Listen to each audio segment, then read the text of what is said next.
Bonjour, bienvenue dans cette nouvelle vidéo. Je vais vous présenter une méthode de calcul concernant le rayon du champ de pleine lumière, on appelle RPL. Avec la méthode 1, qui sera une méthode graphique. Donc nous sommes dans l'optique géométrique concernant la partie instrument.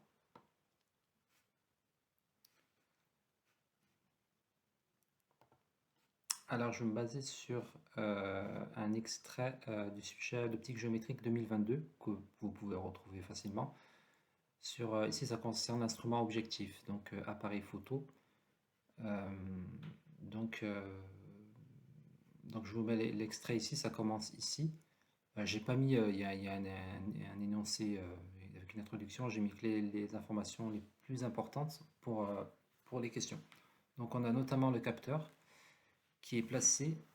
Donc le capteur, c'est là où va se former l'image, est placé à 0,6 mm après le plan focal image de l'objectif. Donc l'objectif, il a un plan focal objet et un plan focal image, donc plan focal image f'. Et le capteur doit être placé à 0,6 mm après, donc à droite. Donc la question 1, d'abord, c'est représenter le plan des champs, image, sur le schéma 1 du document réponse, donc qui est ici. Donc ici, on a un axe optique qui représente donc l'objectif. On a ici ce qu'on appelle la pupille de sortie, ici symbolisée par S, PS, donc la pupille. SD, c'est la fin de l'objectif, hein, ça vous retrouvez aussi la partie dans la partie précédente, on parle de ça. Donc vous avez en fait un deuxième diaphragme ici, et là vous avez F', donc le plan focal image dont vous parlez, il est ici. Donc du coup, on a aussi les échalations axiales 4, donc c'est une échelle agrandie 4 fois sur l'axe optique, et transversale, donc celle qui est comme ça, 2 fois. Donc on vous dit qu'il est placé, donc le plan des champs, il va se situer où en fait? Donc le plan des champs, en fait, c'est là où je veux faire mon étude de champ, donc j'ai intérêt à le mettre où va se former l'image. D'accord? Si on ne vous le dit pas explicitement, en fait, c'est au niveau du capteur. Donc, c'est là où je vais être net. Donc, comme on dit que le capteur est situé à 0,6 mm après le plan focal et image de l'objectif, donc le plan des champs, ça va être où il y a le capteur. Donc, du coup, il va être situé, ce plan des champs, à 0,6 mm après le plan focal image de l'objectif.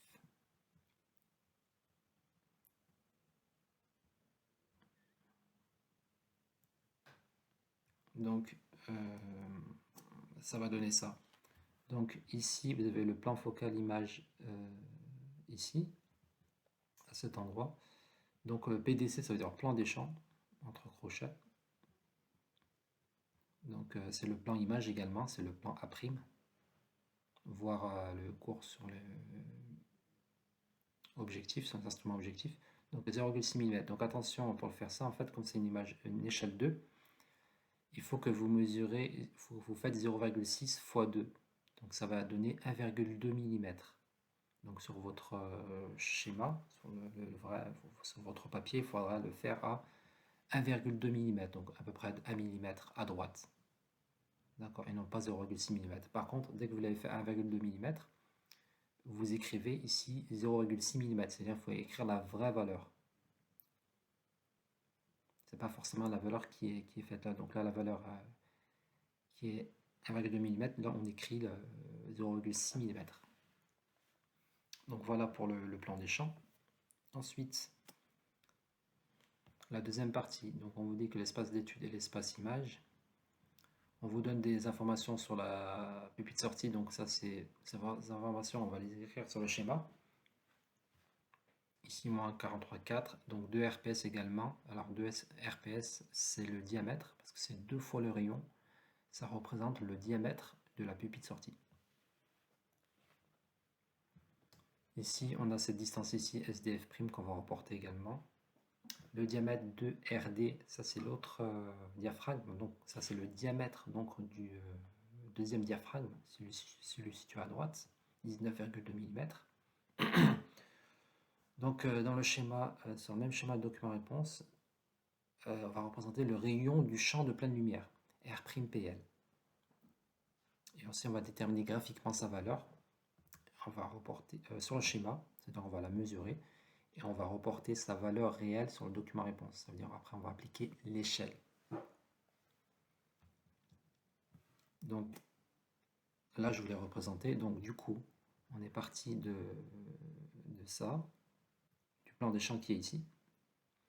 Donc, pour trouver le B'PL ici, là, vous prenez un rayon supérieur ici et ici. Donc, en fait, on a ici P et L. Donc, P désigne la pupille et L désigne la lucarne. Pourquoi on les a désignés comme ça? Parce qu'on peut rappeler que si on se met ici, là, si on se met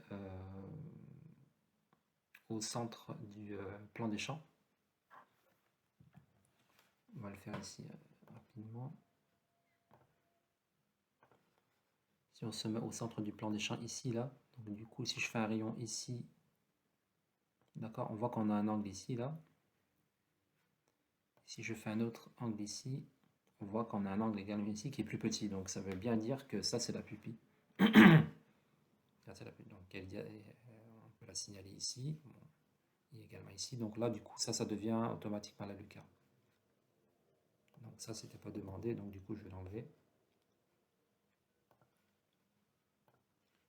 Donc vous faites le rayon qui passe par les bords supérieurs de la pupille et de la lucarne, ici, là, à droite, et vous le faites à point d'intersection avec le plan des champs. Ça va vous donner votre B'PL, donc qui est ici.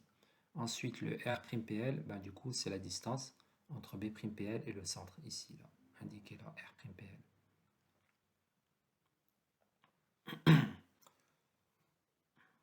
Voilà. Donc du coup, après, ce que vous faites, ben, vous mesurez la distance ici. Donc vous la mesurez à la règle et on doit trouver à peu près 57 mm.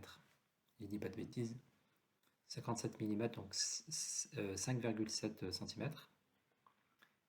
Ça c'est la valeur. Et du coup, la valeur à remporter, on va dire pourquoi c'est 14,25. Et bah, du coup, en fait, là, pour mettre la valeur, il faut la mettre à l'échelle. Donc du coup, 57 mm et c'est une échelle 4. Attention, pardon, c'est une échelle 2.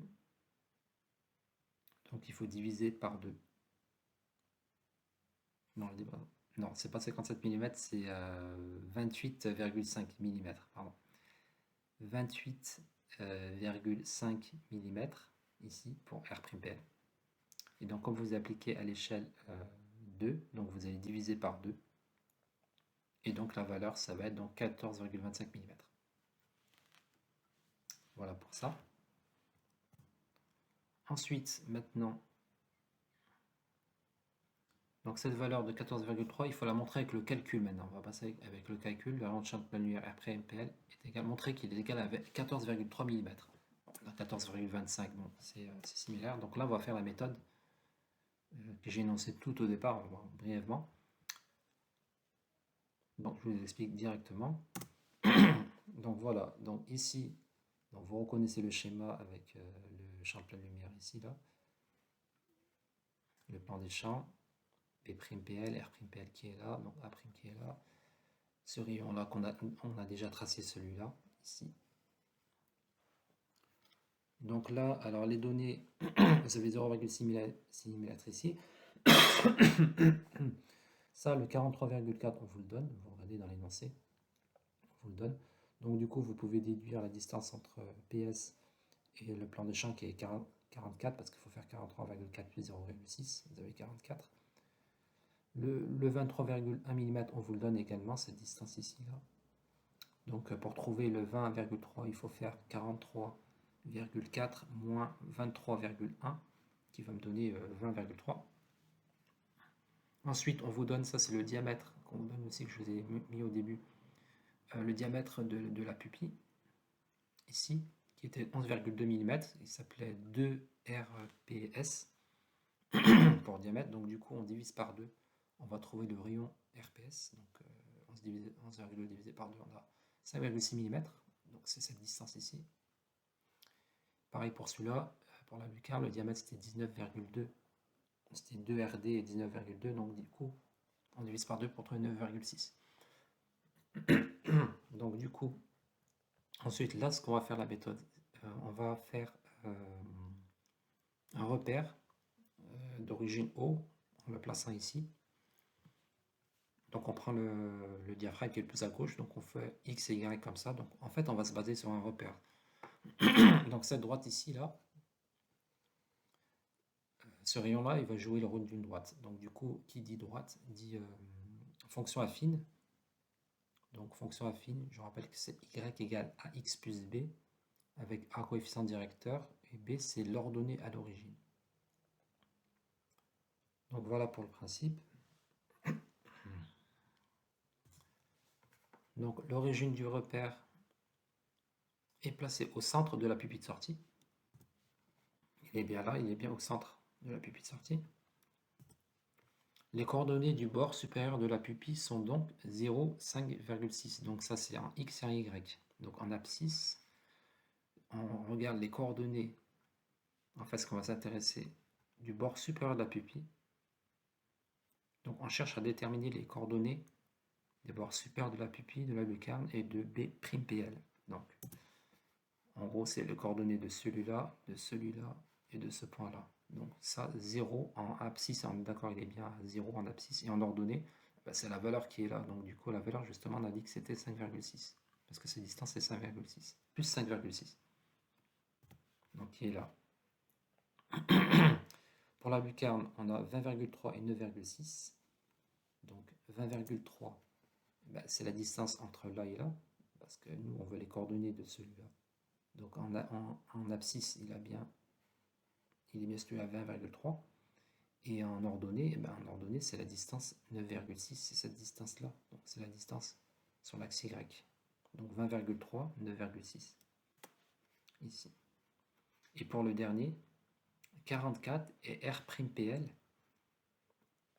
Donc pour celui-là, c'est ce point qui est là. Donc en abscisse, c'est la distance de là à là.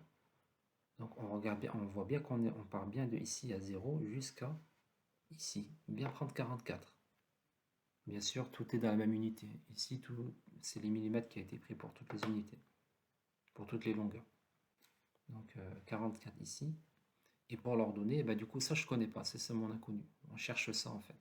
On veut montrer que c'est ça. Donc c'est mon ordonnée, là, je suppose qu'elle est inconnue. Donc du coup, je vais mettre R'PL, qui est là. Ensuite, donc on a parlé qu'on a une droite, ça joue le rôle d'une droite d'une fonction affine de type Y égale AX plus B. Donc pour trouver, en fait, il faut vérifier les points. C'est-à-dire, en fait, vous prenez cette équation-là et vous allez la remplacer pour les 3 points, en fait. Pour les trois points qu'on a dit. Donc, pour le bord supérieur de la pupille, c'est le point qui est tout à gauche. En fait, vous prenez cette équation et vous remplacez les coordonnées x, y. Vous voyez que x, elle était remplacée par 0 et y, elle était remplacée par 5,6. Parce que c'est le point ici. X égale 0 et y égale 5,6. Donc, cette droite passe par ce point, donc les coordonnées de ce point vérifient la droite. Donc 0 et 5,6 qui ont été remplacés ici et ici. J'ai le droit parce que cette droite elle passe par ce point. Donc A et B je ne les connais pas. Donc du coup en fait là je vais pouvoir trouver B dans cette équation. Pourquoi A ça va se simplifier? Parce que quand on va multiplier par 0 en fait ça va faire 0. Donc mon équation ça sera 5,6 égale donc 0 parce que A fois 0 ça fait 0. 0 plus B, donc B plus 0 égale 5,6, donc B évidemment ça va être 5,6. Donc là je connais, pour l'instant je connais petit b. Donc on va appliquer le même raisonnement mais pour le deuxième point, le bord supérieur de la lucarne. Donc vous prenez aussi cette équation et vous la remplacez pour ce deuxième point. Donc le x et y, là, ça veut du coup, le x ça va devenir comme ça et le y ça va devenir ça. Donc j'ai le droit de les remplacer parce que cette droite passe par ce point. Pardon, cette droite passe par ce point. Donc ici et ici. Donc 20,3, 9,6. Donc le 20,3 ici, parce que c'est A fois X et là c'est y, donc x c'est ici et y c'est ici. Donc du coup,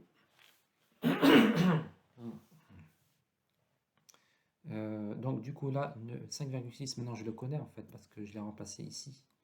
Donc on connaît maintenant ça, ça c'est les deux coordonnées des points, et ça on connaît, parce que c'est le même, hein, c'est la même droite, donc c'est le même b.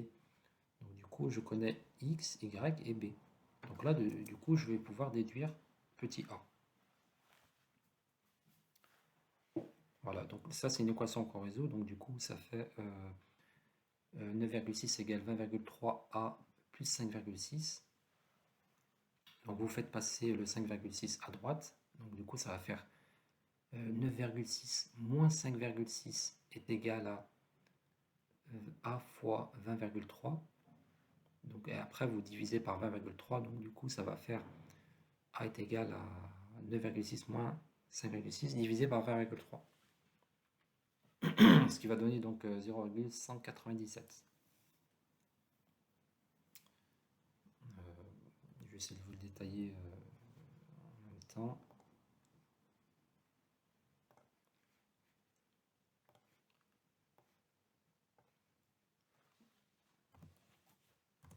Donc, 9,6.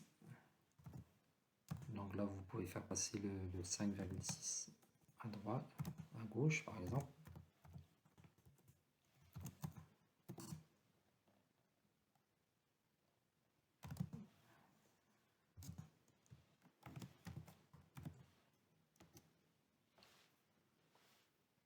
Voilà, donc du coup,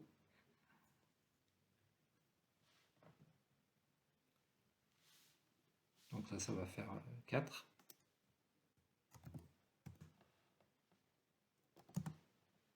A fois 20,3. Donc du coup, A, ça va être égal à 4 divisé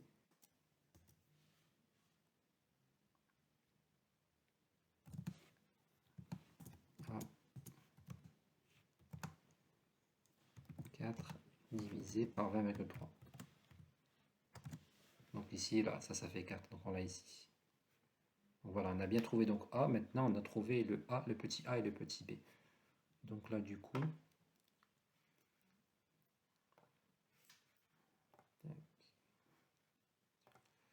donc on va faire repareil en fait, mais avec b'PL.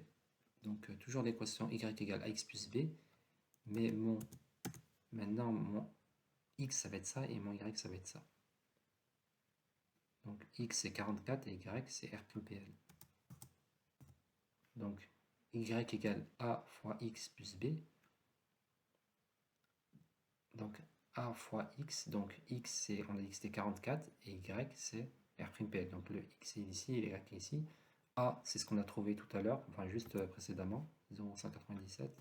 Et le b c'est 5,6 de tout à l'heure encore, qu'on avait trouvé la première équation.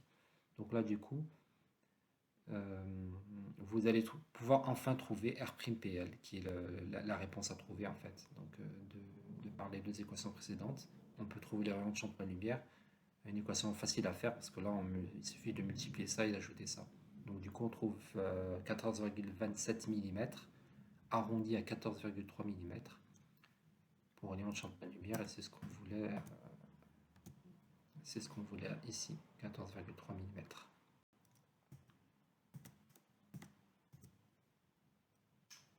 Cette vidéo est terminée, je vous remercie, à très bientôt, au revoir.